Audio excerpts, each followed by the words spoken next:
This is Engadget. Here's what's happening in the world of technology.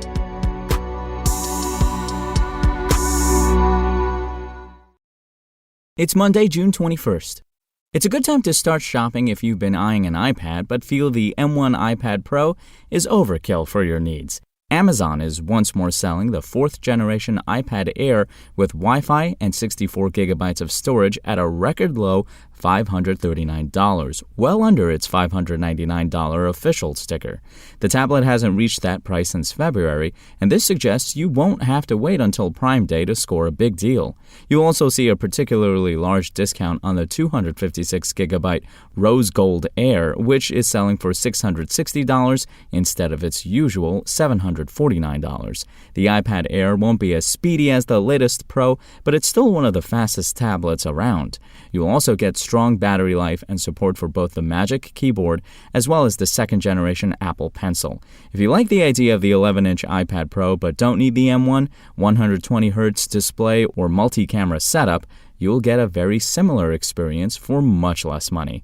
The main catch, aside from those trade-offs, remains the software. The iPad Air can handle a surprisingly large number of tasks that would normally be reserved for laptops, but iPadOS 14 remains more of a mobile platform than a full desktop OS substitute.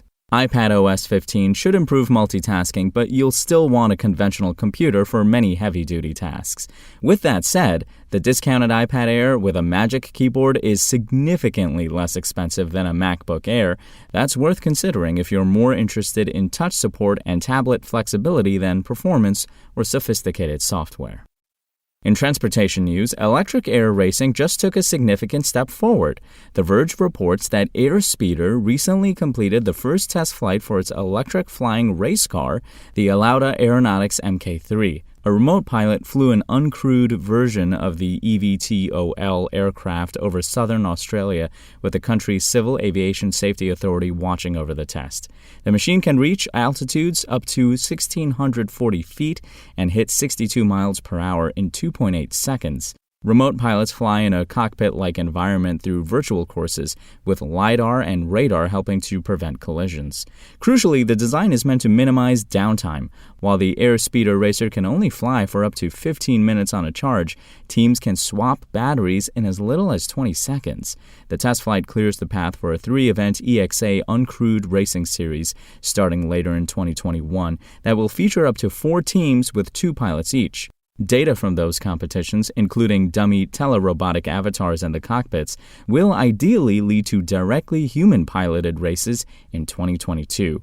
Airspeeder will still deal with many of the challenges of electric flight, including the short-lived batteries. All the same, this test and the subsequent races suggest EV air races are quickly becoming practical. It may be more a question of refining the technology than getting it into the skies in the first place.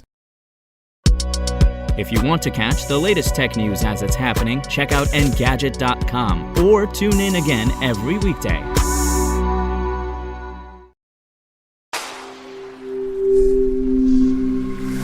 Spoken Layer.